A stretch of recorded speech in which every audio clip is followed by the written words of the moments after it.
So this here is one of my favorite Briggs and Stratton engines. The old opposed cylinder twin.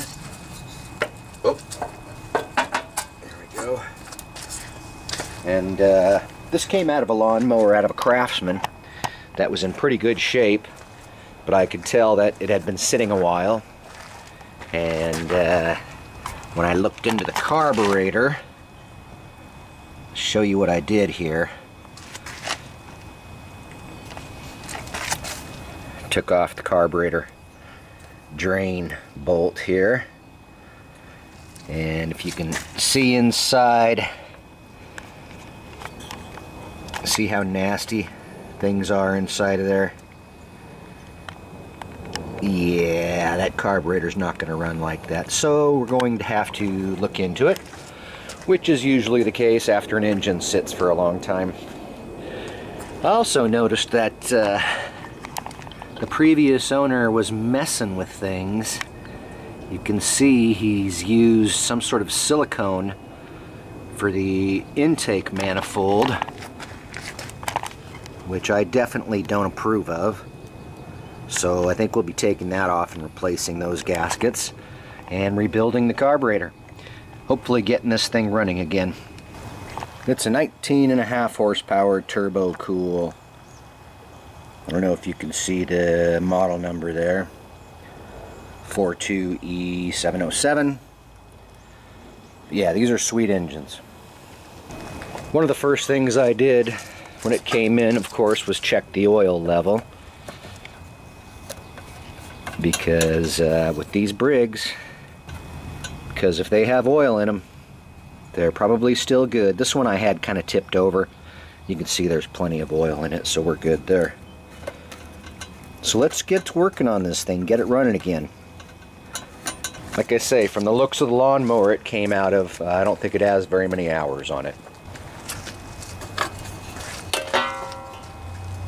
Looks like it has a new air filter in it.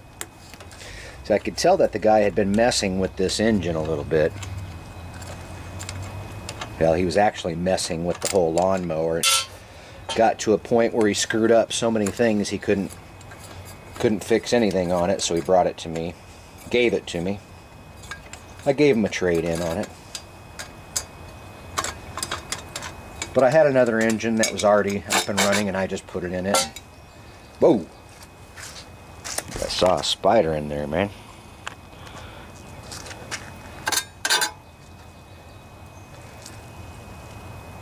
Whew. So anyways, you have these are, I'll get my 5/16.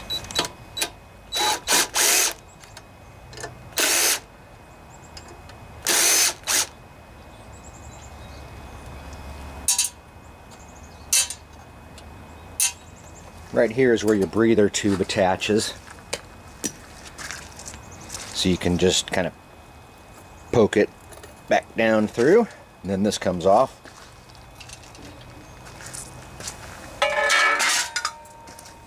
So I think at this point we could probably take. So I think at this point we can probably take off the manifold and the carburetor together. Hey, what are you doing? You mind your own business, Chunky. You have two bolts holding each side. It looks like they're 3/8. However, these bolts are pretty tight in here, if you see, so I don't know if a socket will work. Okay, so luckily, if you go with a long socket like this, they're a little bit thinner outer circumference. This is a 3/8, and it gets in here.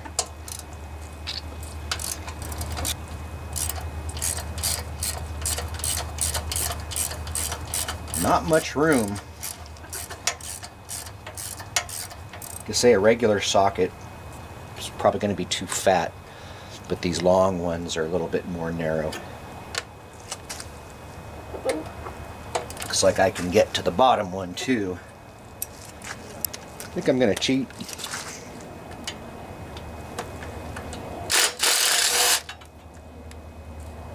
Well, that was fast.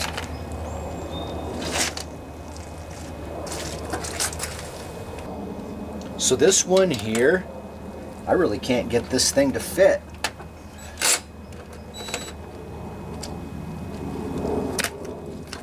So it's a T27 Torx bit that you'll need to get in there.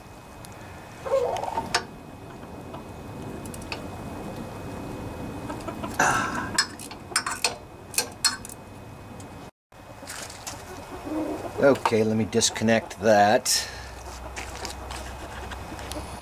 That's your fuel pump line that goes to your engine. Oh boy, that's glued on there, isn't it? Oh, there we go. So there's one linkage we have to get it off of. It's that one right there. You can see how we have to rotate it. Okay, so yeah, that stuff was bad news. Look at it, was already starting to get into the engine. All gooped up on there. So yeah, gonna do that and we're free. I'm gonna go ahead and put this back on so I don't forget which way it goes. Alright, let's check this baby out. Yeah, check it out where he put the silicone. Not good. Not good. That's why you don't put silicone on your intake manifold. Get this stuff out of here before it falls into the engine.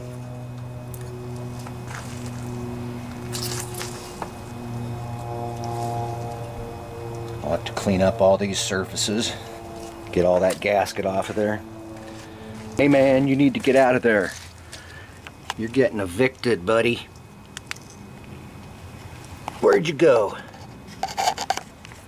There he is. You see him up in there? That little sucker. You get out of there. Get out of there, dude. He's a big one. Wonder if a little spray of this will flush him out.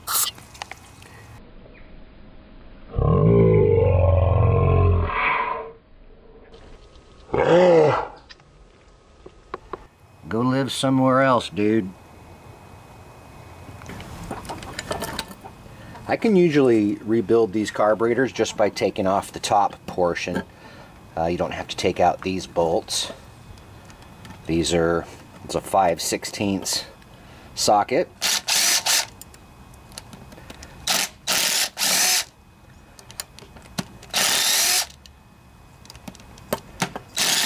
You have 4 of them here.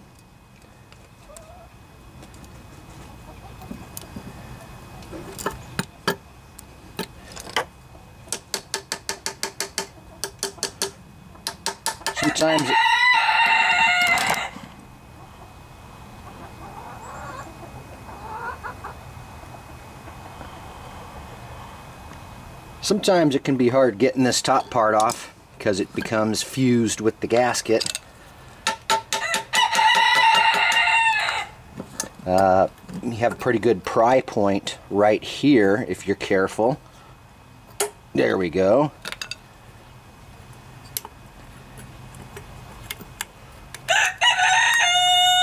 If you can keep the gasket in one piece, that's going to help you out when you go to shut up over there. When you go to identify the new gasket.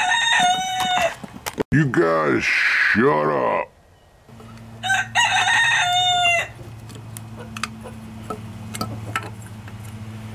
Yeah. So that's good. It'll be easy to identify this gasket. There's about 7 different types when you get them in the kit. But look at that. See all that corrosion and crud down in there? That is not chicken food. That's just corrosion from bad gas.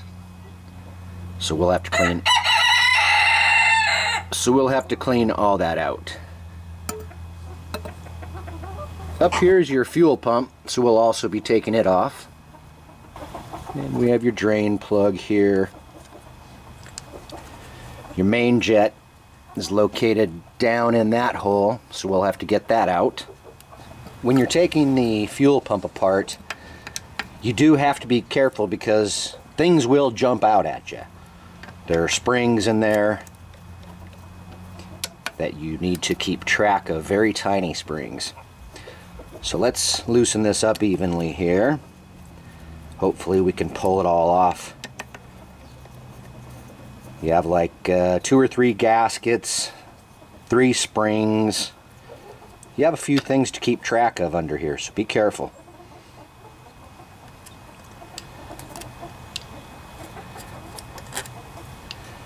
So first you have this top plate. Well, looks like it wants to come apart as a unit, so we'll take it apart as a unit. I see a spring down in there. That spring doesn't belong in here. I don't know where that thing came from.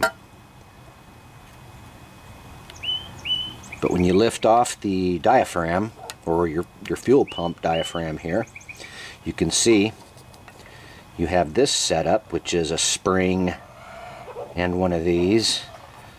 Looks like someone's been in this carburetor before, because you're only supposed to have one of these. And it goes like that. So, more signs that this poor lawnmower has been molested. So this is your diaphragm. We'll be replacing this. And you can see a very tiny little copper spring right there. You don't want to lose track of. That's what it looks like. Very small. And there's supposed to be another one of those little copper springs right here. Oh, there it is. There is one. I couldn't see it because it was so corroded, but it was on there. And this spring, I don't know where this guy came from. Anybody recognize that? Who knows? So we will want to clean all this out, get it as spotless as possible before we reassemble. You can also see here we have this jet, which is your slow jet system on this carburetor. We'll want to take that out, clean out that passage. Some models have a fuel mixture adjustment screw right here that you have to worry about. This is just a set slow speed jet, so you don't have to adjust it, you just tighten it down. And there's a little tiny hole in the end that you need to make sure is unplugged, as well as a couple of holes in the side here. You can see you have a couple of holes in the side, and then you have one that's supposed to go down through the end. You want to make sure to unplug that and clean out that passageway. Now we need to work on getting this main jet out of here, out of your drain hole. Look down in there, you can't even see it, it's so crusty, corroded. Try and clean this out a little bit here, so we can at least see the main jet. It's usually an Allen wrench that you need to take it out, and this is very easy to strip trying to get it out. So make sure you have a good Allen wrench, and if you can heat it up, that's good. I'm going to spray a little bit of lubricant in there to try to help get it out. Okay, here goes nothing. Oh, see, it's not coming out, so I'm going to pause, because you do not want to strip it. Yeah.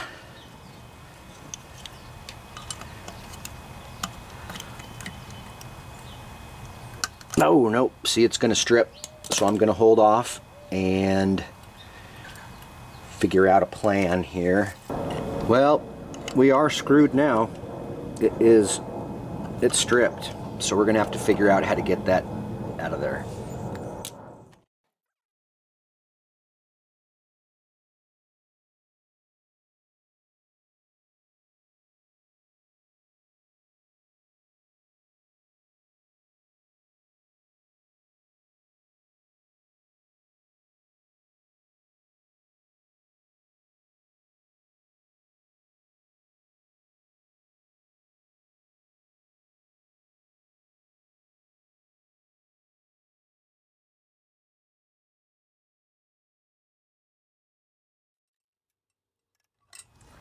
Yeah, I'm just destroying this thing, and it's not loosening at all.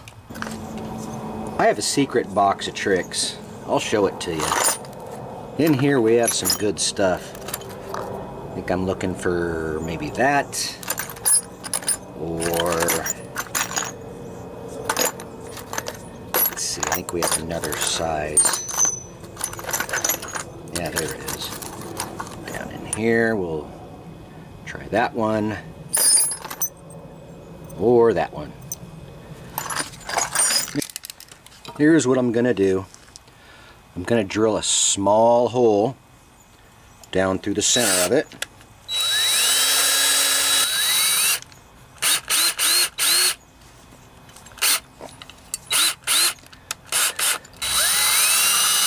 Alright.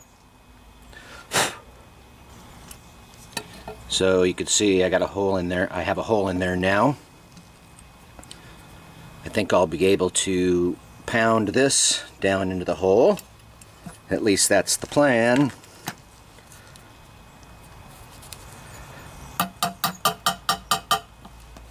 You want to get it in there straight.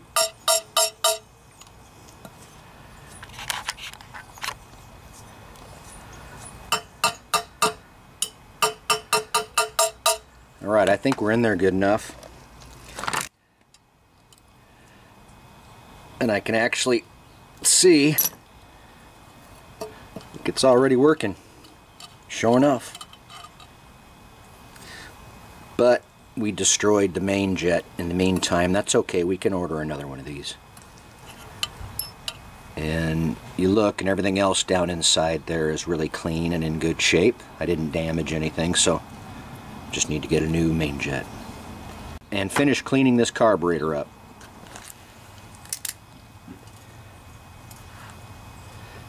And on your fuel pump here, nope, that actually is supposed to come apart.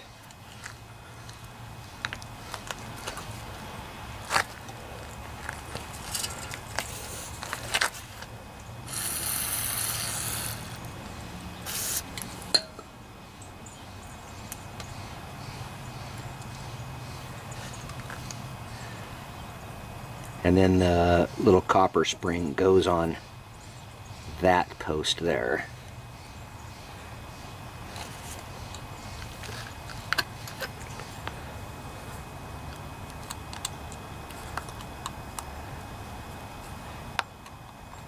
I'm just trying to pry this apart. Okay. So you can see that's what you have on that side. This gasket here, which goes up against the metal, and then you have another sort of a diaphragm gasket. And there you are. That's how to disassemble your fuel pump.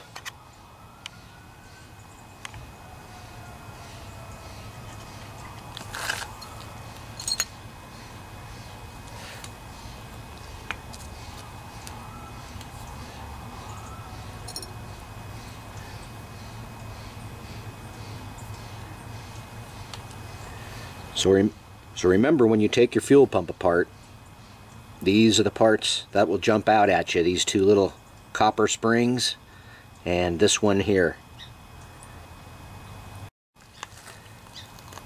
You'll notice you can't take this main gasket off until you take the float out. These pins can get stuck.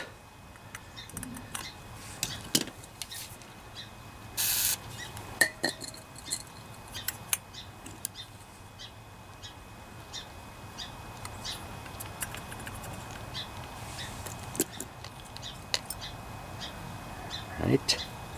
Don't hear any fuel in the float, so that tells me the float's good. There's your float needle, which we'll replace. There you go. More stuff to clean up.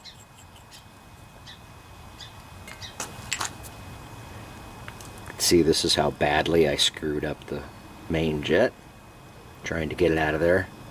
Probably could have got it out with some heat, but I had already stripped it out, so might as well show you guys how to do it the hard way.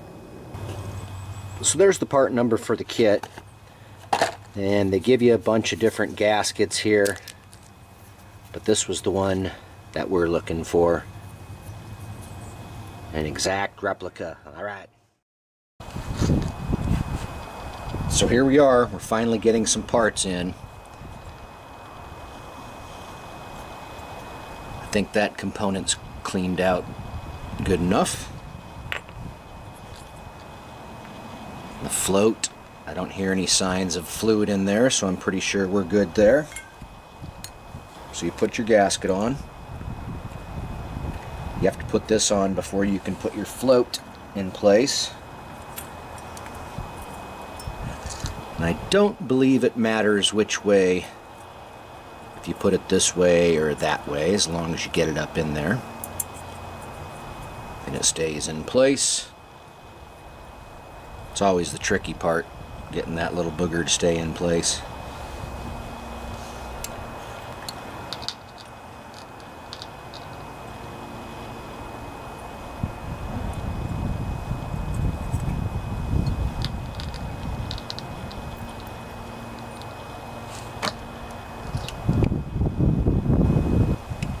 Your hinge pin should always just kind of slide in easy once you get things lined up.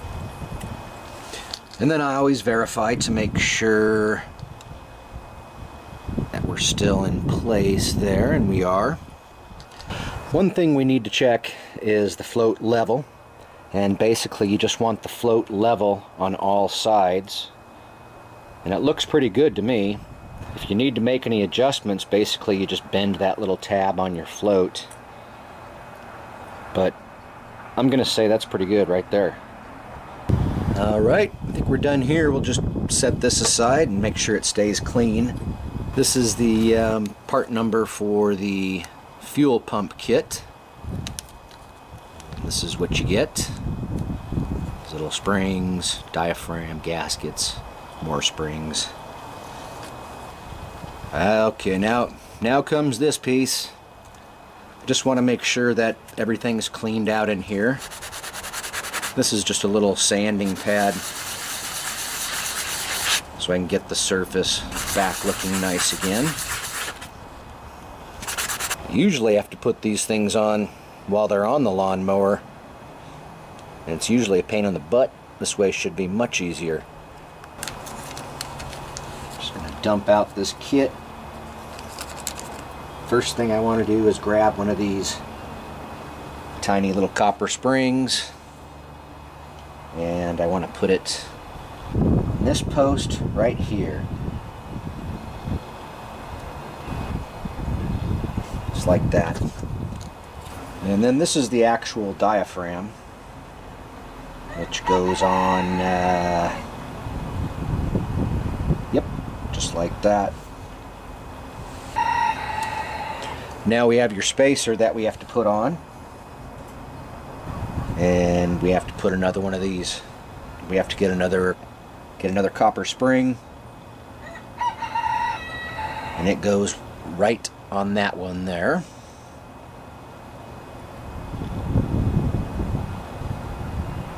Just like that. And then we have your spring and cap here, which goes just like this in that little recess. Now the trick is attaching this to this without having any of these little parts fall out. It's a trick too, let me tell you. And then for this piece, you have this gasket, goes like that, and then this rubber one, it goes, and then the part that protrudes down there at the bottom, it goes like this. So now I'll put these together just like that. You can see there's a little recess. And now we have to get this onto here without having any springs fall out. So I think the best way to do that, alright, so I think I'll just set it at an angle like that.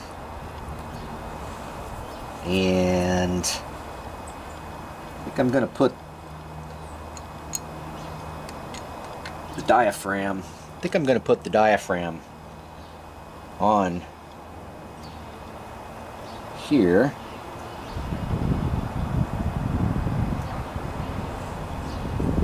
I think this is normally the way I do it when it's on the vehicle. You just kind of have to push down on this spring, and that helps hold everything else down. And in one fell swoop, get it into place. This is not easy. If anyone knows an easier way to do this, let me know. So I think the trick is going to be to put everything assembled here on this piece. And if you see, you can push down on the spring there. Well, I'll put the diaphragm in place, make sure all the springs are in place, and I think we'll be able to get this thing on here. I have one bolt through the fuel pump that I plan on lining up. Don't let that spring drop out, folks. I think if you just do it kind of like that, you're good. Now I know I have that center one lined up. Make sure things are in place, lined up. I think everything held together when I assembled it. Like I say, everyone has their own method, I'm sure, and if you have a better one, let me know. So I don't know what the hell I'm doing. Alright, so I'm just verifying that that gasket isn't crumpled up anywhere. Looks like it's all in place. I'm assuming all the springs are in place. Time to tighten it up.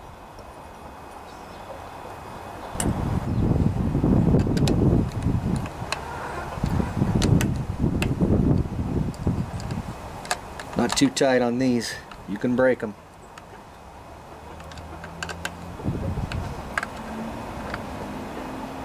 Alright, let's hope everything stayed in place. So this has all been cleaned out. Down in the main jet hole. Down in the main jet hole, it's about as clean as you can get it.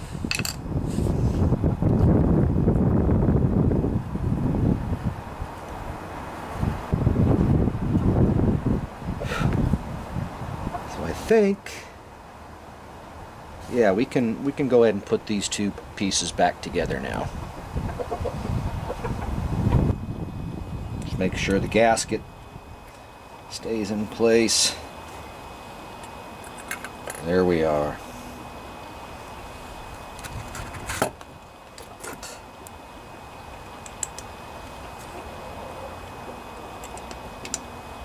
See how easy that was, folks. Now we're just waiting for the new main jet. Tighten them down evenly. Getting tight enough to cinch up that gasket. Already cleaned up this side. Time to get to this side.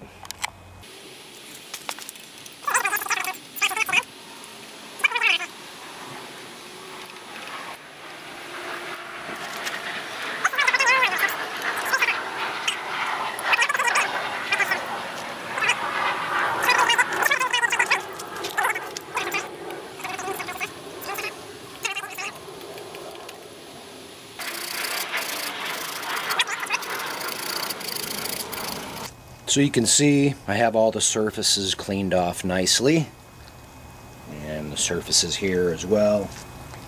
Basically it's just time to mount this baby back up, but we do have to hook it up to the little linkage here, which goes on this back lever.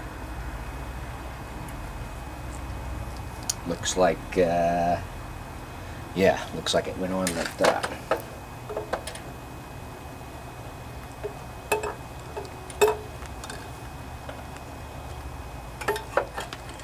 There we go. So that's how that hooks up. Here are the gaskets, finally came in. See how we can do this one at a time, maybe.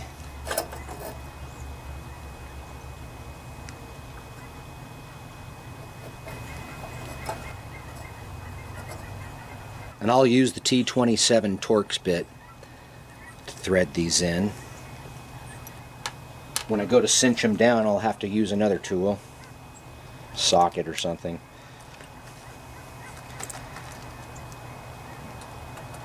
Get this one started a little bit more. Alright, I know I have the top hole into place. So I usually just put in the top bolt. It doesn't matter which way this gasket goes, as far as I know. Same thing, we'll get the top bolt started here.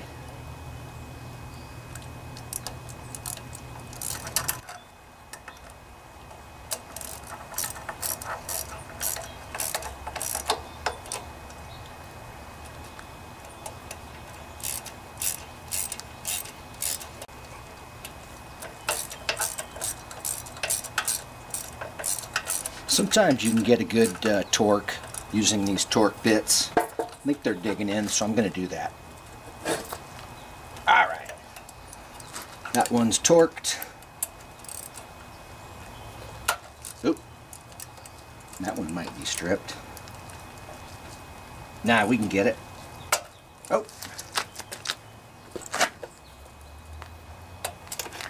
Yeah, that one I'll probably have to get a socket on to torque it. Let's see about this side.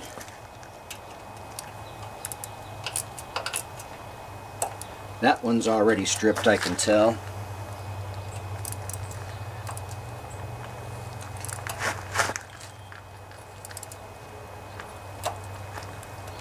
Pretty good. I'll put a socket on both of those as well.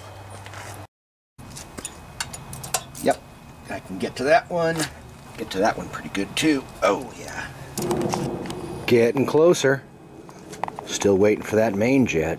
Finally got the main jet in. That's the part number here. I had one of these jets off of an 18 horsepower carburetor, but it was not the same as the 19.5. So we had to order a new one. And there it is. She's a beauty. I think it cost about $17 for it. Kind of spendy. But you can see that's what it's supposed to look like. We'll make sure to get the right size Allen wrench to put it in.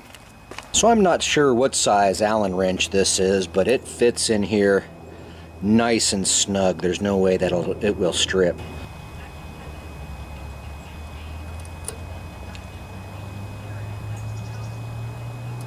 Simple as that.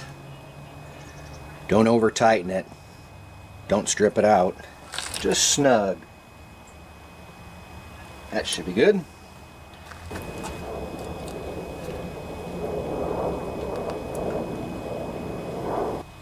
And it's a 5/8 wrench to tighten this baby back up. There we go. We still have our gasket on here, and I think we can reuse it, so let's do that. Time to attach the breather hose. It just pokes up into here.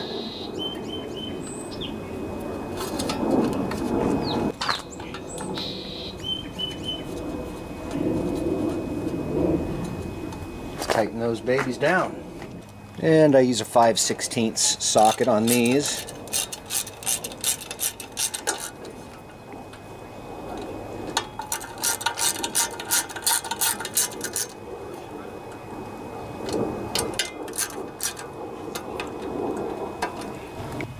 Air filter's still good. Don't forget this little guy.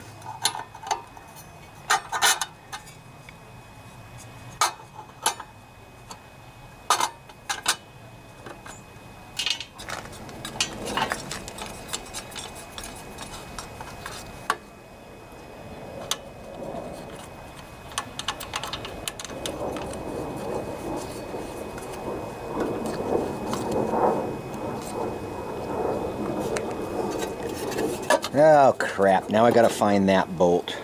Where'd it go? Well, guess it never had one, so I put something together here.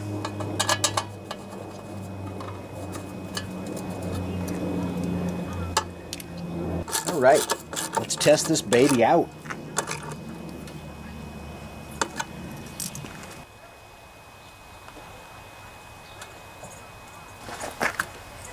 This is the hose that goes from your engine to your fuel pump and what actually operates your fuel pump. Oh boy. So I have a big old block of wood here. I'm gonna mount it up best I can so we can test this baby out.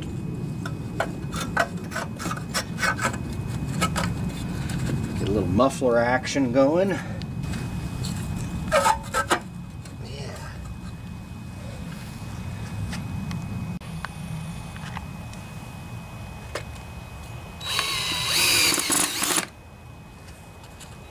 Not the best way to do it, but it'll work for temporary.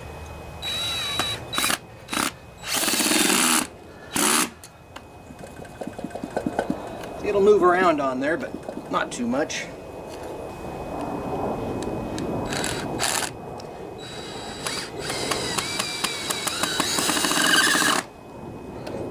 There we go. So all we need is a fuel supply and a battery, so we can hook it to the starter motor there and fire it up. When the choke lever here on the carburetor is to the front, that's choke on, that's choke off, choke on. That's where your throttle cable would connect.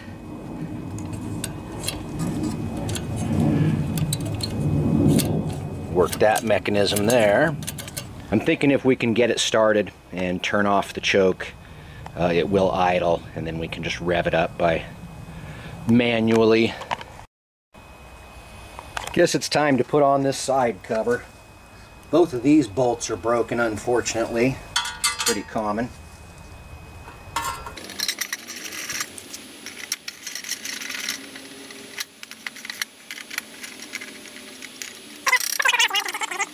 So this is what I call my IV bottle. And we're going to give a little bit of fluid to this baby here.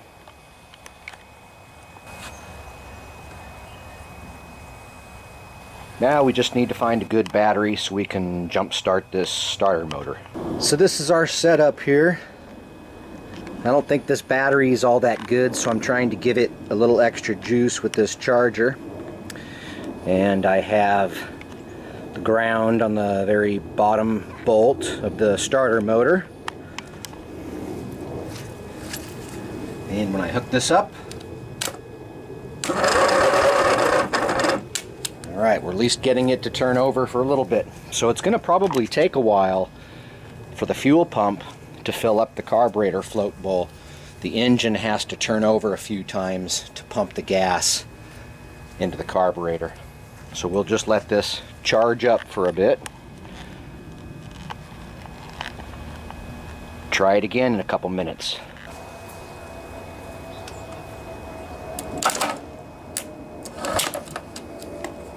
Get a good ground.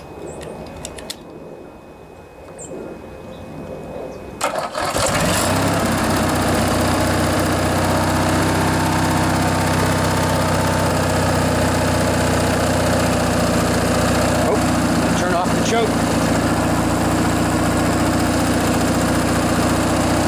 Let's let it warm up a little bit.